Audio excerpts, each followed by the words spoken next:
శ్రీ మహాగణాధిపతయే నమ. ఐం మహాసరస్వత్యే నమ. శ్రీ లలితాంబికాదేవియే నమ.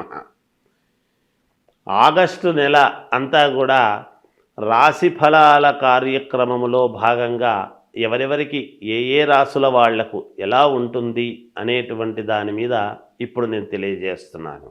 ఆగస్టు నెలాఖరు వరకు కూడా కుజ గురువులు ఇద్దరూ కూడా వృషభములో ఉంటున్నారు.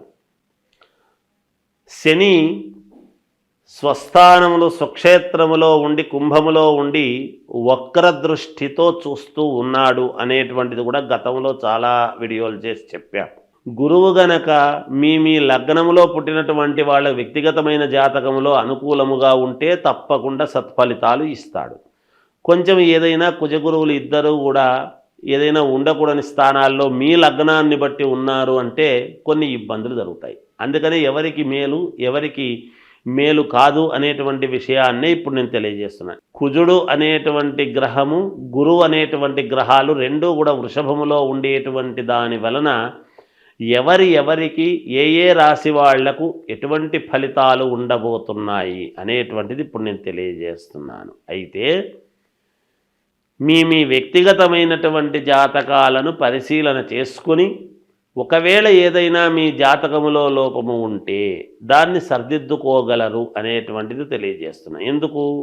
మనము స్నానము చేసి గుడికి వెళితే కదా గుళ్ళో ఉండేటువంటి పవిత్రత భగవద్ అనుగ్రహం మనకు కలుగుతుంది. మనము స్నానం చేయకుండా మనం గుళ్ళోకి వెళ్ళి గుడిలో ఉండేటువంటి పవిత్రత మనకు రాలేదు అంటే ఎలా? అందుకని వ్యక్తిగతమైనటువంటి జాతకాలలో ఉన్న లోపాలను సరిదిద్దుకుంటే తప్పకుండా మీకు మేలు జరుగుతుంది అనేటువంటిది తెలియజేస్తున్నాను. మకర రాశి వాళ్లకు ఎలా ఉంది ఈ ఆగస్టు నెల అంతా అని అనుకుంటే కొంతవరకు అనుకూలవంతమైనటువంటి ఫలితాలు గోచరిస్తూ ఉన్నాయి. సరే, కొన్ని చిన్నపాటి ఇబ్బందులు కూడా ఉంటాయి. అయితే ఎప్పటి నుంచో మీరు కావాలి పని జరగాలి అనుకునేటువంటి దాని మీద ఇప్పుడిప్పుడు ఆ పని ప్రారంభం కావటము, అలాగే యథావిధిగా మీరు చెప్పినటువంటి మాట కొంతవరకు జనాల్లో పని చేయటము, అప్పుడు మీకు ఎవరికైతే మాట ఇచ్చింటారో ఆ మాటలు ఇప్పుడిప్పుడే నిలబెట్టుకోవడం లాంటివి కానీ, లేదా మీకు కావాల్సినటువంటి వ్యక్తులు మీ దగ్గరికి వచ్చి కొంచెం అనుకూలవంతమైనటువంటి మాటలు మీకు చెప్పడము కానీ, మీరు చేసుకుంటూ ఉండేటువంటి పనుల్లో సత్ఫలితాలు రావటానికి కానీ, అలాగే ఒక అడుగు ముందుకు వెయ్యాలి మనము జీవితంలో ఎప్పుడు ఇలాగే ఉంటే ఎట్లా అనేటువంటి దానికి ప్రామాణికముగా ఒక అడుగు ముందుకు వేయటానికి కానీ, ఆకస్మికంగా ధనము కొంతవరకు కలిసి రావటము కానీ, ఇలా మీరు వేసే ప్రతి అడుగులోనూ కొంతమంది మీ వెనకాల కలిసి రావటానికి అనుకూలవంతమైనటువంటి వాతావరణముగానే ఉంటుంది. విద్యార్థులకు పర్వాలేదు, యోగవంతముగా ఉంటుంది. శుభకార్యాలలో చేసుకోవాలి అనేటువంటి దానికి కావాల్సినటువంటి విధముగా ఇంట్లో శుభకార్యాల విషయమై ఒక కీలకమైనటువంటి నిర్ణయం తీసుకొని ముందుకు వెళ్ళడం జరుగుతుంది శుభకార్యాల విషయంలో. అలాగే విదేశాలకు వెళ్ళాలి అనుకునేటువంటి వాళ్ళు ప్రయత్నాలు చేసుకోవచ్చును. ఉద్యోగాలు చేసుకునేటువంటి వాళ్లకు యథావిధిగా ఉద్యోగాలు నడుస్తూ ఉంటాయి.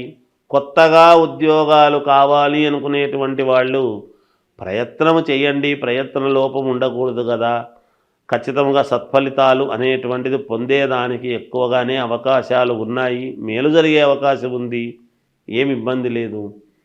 తర్వాత ఈ మకర రాశి వాళ్లకు కొన్ని సందర్భాల్లో అనూహ్యముగా ఖర్చులు పెట్టాల్సినటువంటి అవసరము కూడా వస్తుంది. ఆచితూచి అడుగులు వేయండి, తప్పకుండా మీకు విజయం అనేటువంటిది లభిస్తుంది. తర్వాత భూముల యొక్క క్రయ విక్రయాలలో కొంతవరకు లాభం అనేటువంటిది పొందుతారుగాక. ఏది ఏమైనా మీ ఇంటి దేవుణ్ణి మీరు ఆరాధించండి, ఇంకా మెరుగైనటువంటి ఫలితాలు మీరు సాధించుకోవచ్చును. శ్రావణ మాసము వచ్చింది అంటే అందరికీ గుర్తొచ్చేది ఏమిటి అంటే వరలక్ష్మీ వ్రతం. అసలు వరలక్ష్మీ వ్రతం చేసుకుంటే ఏమొస్తుంది, ఎందుకు చేస్తున్నాం మనం అనేటువంటిది ఒక్కసారి మనం ఆలోచన చేసుకోవాలి.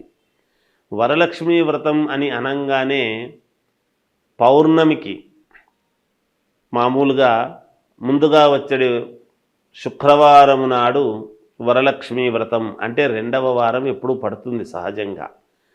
అలా శుక్రవారము నాడు వరలక్ష్మీ వ్రతం అనేటువంటిది మనం వ్రతకథలో చెబుతాం. చారుమతీదేవి ఎందుకు చేసుకుంది ఏమిటి అనేది. అంతేకాకుండా 16 కుడుములు వాయనము ఇవ్వటము ఇవన్నీ కూడా ఉన్నాయి. అసలు వరలక్ష్మీ వ్రతం అని మనం చేసుకోవటంలోనే వరాలు ఇచ్చేటువంటి లక్ష్మీదేవి. లక్ష్మీ ధనమే ఒక వరం. అదే కాకుండా ఇంకా ఏమిస్తుంది అమ్మవారు అంటే సౌభాగ్యం. సౌభాగ్యం అంటే ఏమిటి? ఆడవాళ్ళు చేసుకునేటువంటి వరలక్ష్మీ వ్రతములో భర్త, కుటుంబము అంతా కూడా, పిల్లలు అందరూ కూడా క్షేమముగా ఉండటానికి దోహదపడుతుంది. ఏ స్త్రీ అయినా ఏమి కోరుకుంటుంది? తాను బాగుండాలి అనుకునే దానికంటే కూడా తన భర్త, పిల్లలు, అత్తమామలు అందరూ కూడా బాగుండాలి అనేటువంటి దృక్పథముతోనే ఎప్పుడు కూడా ఆడవాళ్ళు ఈ పూజలు కార్యక్రమాలు చేసుకుంటారు. వాటిలో ప్రప్రథమముగా మొట్టమొదట వరలక్ష్మీ వ్రతం అనేటువంటిది. ఈ వరలక్ష్మీ వ్రతములోనే అందుకనే 16 మామూలుగా తమలపాకులు, 16 ఒక్కలు, 16 కుడుములు, ఇలా షోడశం, అలా 16 అన్నీ పెట్టి చేసి మామూలుగా తోరం అది కట్టుకొని చేసుకుంటారు. ఆ తోరం కట్టుకోవడం కూడా దాన్ని ఏమిటంటే ఒకటి అమ్మవారుకు, ఒకటి ఈమె. తర్వాత ఈ వరలక్ష్మీ వ్రతము చేసుకున్న తర్వాత ఒక 5 మందికి కానీ, 9 మందికి కానీ, 11 మందికి కానీ ఎవరి శక్త్యానుసారం వాళ్ళు ముత్తైదువులకు మామూలుగా తాంబూలం ఇవ్వటము అనేటువంటిది ఆనవాయితీ. ఎందుకు అంటే సౌభాగ్యము అనేటువంటిది పుణ్యస్త్రీలు అంటే అమ్మవారు ఎవరి రూపములోనైనా మన ఇంటికి మనము చేసుకున్నటువంటి పూజా విధానానికి సంతోషించి ఎవరి రూపములోనైనా మన ఇంటికి రావచ్చును. సాక్షాత్తు లక్ష్మీదేవి, వరలక్ష్మీదేవి. అందుకని ఎవరి రూపములో వస్తుందో తెలియదు.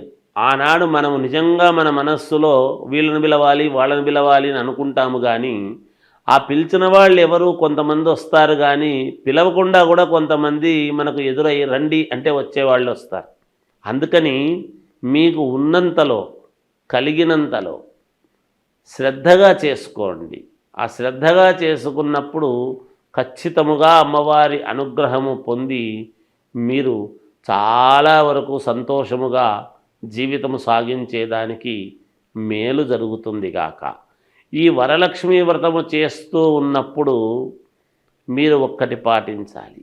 ఎందుకు అంటే ఆకుపచ్చని రవికలో కానీ లేదా శ్వేతవర్ణము తెల్లటి రవికలో కానీ మామూలుగా అమ్మవారు కాబట్టి మనము వరలక్ష్మీదేవి కాబట్టి మనం చేస్తూ ఉన్నటువంటిది ధాన్యము 5 పిరికెళ్ళు బియ్యం అందులో పోసి 5 కాయిన్స్ ఆ దాంట్లో ఆ రవికలో పెట్టి దానికి 3 ముళ్ళు వేసి అమ్మవారి దగ్గర పూజించిన తర్వాత అర్చన చేస్తాము చూడండి. అమ్మవారికి మామూలుగా లక్ష్మీ అష్టోత్తరం చేస్తాం.